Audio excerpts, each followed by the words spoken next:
everyone. So, anybody here in the tech industry? A little bit? Yeah, so I have had 4 new jobs in the past 4 years. Yeah, if that's any indication on the tech bubble status at the moment. And I'm really hoping that this job sticks. I really like it. I like my boss. I like my coworkers. I'm not just saying that because I'm going to post this on Instagram later and they might see it. But I've been told to dress for the job you want, not the job you have. So if my outfit tonight is any indication, I want to be a Montecito mom. Let me clarify. I want to be the kind of Montecito mom that has a nanny, so I don't have to deal with the children. Montecito mom who is aspiring to be a young widow. That would be cool. I was actually married once. It didn't work out. I'm not a widow. But it's great. My ex-husband married his mistress, and so now I have somebody else to take out my trash. It's really great. I also feel like maybe my ideal job position is a sexy Pennywise the Clown.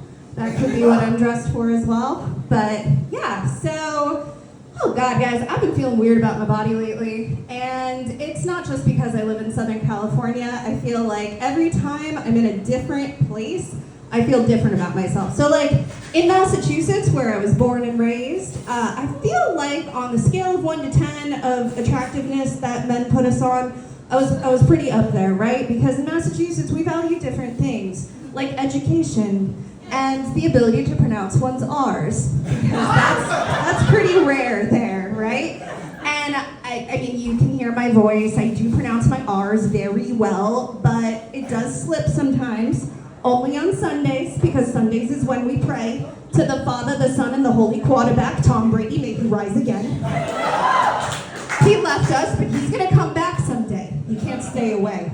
He's a chosen one. And yeah, so then, for some reason, I moved to Texas. That's where I got these cowboy boots. These were actually my wedding shoes. And ladies, if you're trying to figure out what kind of shoe to wear to your wedding, walking down the aisle, I highly recommend cowboy boots because they're comfortable, they give you a little bit of height, they're big enough to store things like your iPhone and regrets.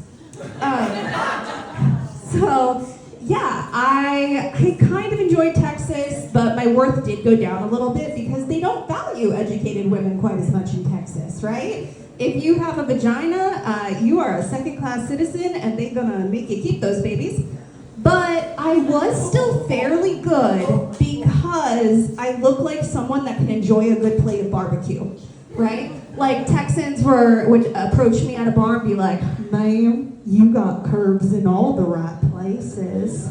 And I would be like, "Sir, where would a wrong place be? Like, she's got really nice tits, but she's just got one calf that's a little bit too bubbly." Or, you know, she's like hourglass figure, but like a real weird goiter, just like dangling off her chin. And then I moved to California, not for my self-esteem, right? Because I can't even break into a 5, right? Like, it's ridiculous. And I'm so scared that if I go to Hawaii, I'm just gonna disappear. Like, my worth will be so low. And I do feel like there is a way to kind of hack this where when I tell people I'm 36, suddenly I'm back up to, you know, medium attractiveness because for whatever reason, people can't believe that somebody in their mid-late 30s doesn't have wrinkles. And I think my secret is, like, looking at pictures of me from 10 years ago, I don't necessarily look much younger, but I am very skinny. So I have gained weight and gained wrinkles at the same pace. And I'm afraid that if I lose weight at this point, I'm just gonna look like a deflated balloon. And that's why I won't go to the gym. That's my reason I'm sticking to it. But I do feel like there's this obsession with youth that we have here in Southern California. And we're all trying to like get to it. We're all trying to be near it. And I noticed this on the dating apps. And it doesn't make that much sense to me. It didn't at first, by the way. Kind of makes sense for guys, right? Like, guys go for younger women, and it's like, you know, I'm 74 and I just want to be a father for the first time. Like, that makes sense why you're fucking a 21-year-old, right? But for women, I didn't really understand it. I'm like, why why are we going for these younger men? And then it dawned on me when I started dating younger men. It's because if you pull a tray of cookies out of the oven and they're burnt, there's no coming back from that. Like, that cookie is kind of going to be a shitty cookie for the rest of its little life. Might as well just put that one in the trash. But if you pull out your tray of cookies and they're still half-baked and gooey, that's a tasty cookie, right? That's a tasty cookie. It has potential. You could put it back, get it a little crispier, pull it back out, and that's delicious. So yeah, I started dating younger men, and we did have to have a limit. I got called mommy in the bedroom once, and we had to have a timeout because I'm just not ready for that. Like, older babysitter energy maybe, or like that one teacher in high school who you could tell this was their first job out of grad school. Like, those are the kind of fantasies I can play into, but calling me mommy, just no. I would have had to have been like 12 when I had you, sir. So I did come up with a rule, right? Like, if I say anything about the Clinton scandal and they reply with her emails, that's a 1-2 punch. That's Lewinsky or get the fuck out. Yeah, and so I am officially boyfriend-girlfriend with a younger guy. And yeah, there's still hope in his eyes. It hasn't been snuffed out by life yet. He actually just got accepted into a doctorate program. I'm so proud of him. He's actually right here.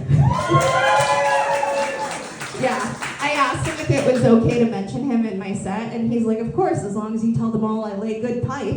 So that's him right here. And I did ask him the question, the Lewinsky question. He passed with flying colors. But I mean, he's a good-looking guy. He could have been tricking me. Maybe he's just very well educated. So I was like, hey, do you remember where you were on 9/11? And he's like, he rolled his eyes, he knew where I was going with it. He's like, Ashley, of course I remember where I was on 9/11. It was cookies for snack that day. And I'm like, oh, he's a cookie guy, awesome. And I am just like so proud of him, and it's been wonderful being with you, Brian, I love you. And, but I do feel like this future doctor thing is an investment in my future as well. Because in 4 years, I'm gonna be dating a doctor. But in the meantime, I'm fucking a college student. So it works out for me. Thank you, everybody. I'm Ashley Blom.